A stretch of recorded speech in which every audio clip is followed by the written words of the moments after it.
the liturgical year of Dom Prosper Guéranger. February 24th, Saint Matthias, Apostle. In leap year, the feast of Saint Matthias is kept on February 25th.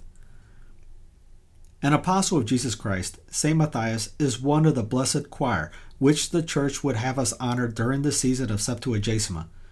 Matthias was one of the first to follow our Savior, and he was an eyewitness of all his divine actions up to the very day of the Ascension.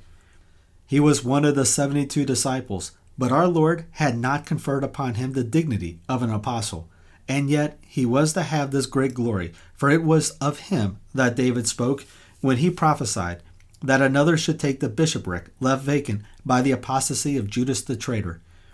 In the interval between Jesus' ascension and the descent of the Holy Ghost, the Apostolic College had to complete the mystic number fixed by our Lord himself, so that there might be the 12 on that solemn day, when the Church, filled with the Holy Ghost, was to manifest herself to the synagogue. The lot fell on Matthias. He shared with his brother apostles the persecution in Jerusalem, and when the time came for the ambassadors of Christ to separate, he set out for the countries allotted to him. Tradition tells us that these were Cappadocia and the provinces bordering the Caspian Sea. The virtues, labors, and sufferings of St. Matthias have not been handed down to us. This explains the lack of proper lessons on his life, such as we have for the feasts of the rest of the apostles. Clement of Alexandria records in his writings several sayings of our holy apostle.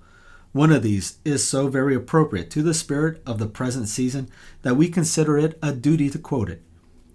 It behooves us to combat the flesh and make use of it without pampering it by unlawful gratifications. As to the soul, we must develop her power by faith and knowledge. How profound is the teaching contained in these few words. Sin has deranged the order which the Creator had established. It gave the outward man such a tendency to grovel in things which degrade him, that the only means left us for the restoration of the image and likeness of God unto which we were created is the forcible subjection of the body to the spirit. But the spirit itself, that is, the soul, was also impaired by original sin, and her inclinations were made prone to evil. What is to be her protection? Faith and knowledge. Faith humbles her, and then exalts and rewards her, and the reward is knowledge. Here we have a summary of what the Church teaches us during the 2 seasons of Septuagesima and Lent. Let us thank the Holy Apostle on this his feast for leaving us such a lesson of spiritual wisdom and fortitude. The same traditions, which gave us some slight information regarding the holy life of St. Matthias, tell us that his apostolic labors were rewarded with the palm of martyrdom. Let us celebrate his triumph by the following stanzas, which are taken from the Menaea, the Greeks. The hymn. O blessed Matthias, spiritual Eden, thou didst flow like a full river from the divine fountain. Thou didst water the earth with thy mystic rivulets, and make it fruitful. Do thou, therefore, beseech the Lord that he grant peace and much mercy to our souls.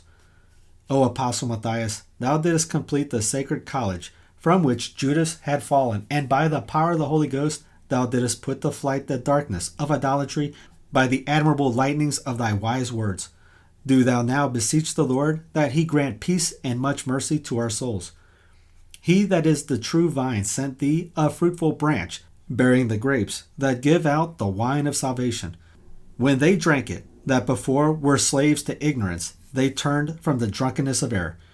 Being made, O glorious Matthias, the chariot of God's word, thou didst break forever the wheels of error and the chariots of iniquity.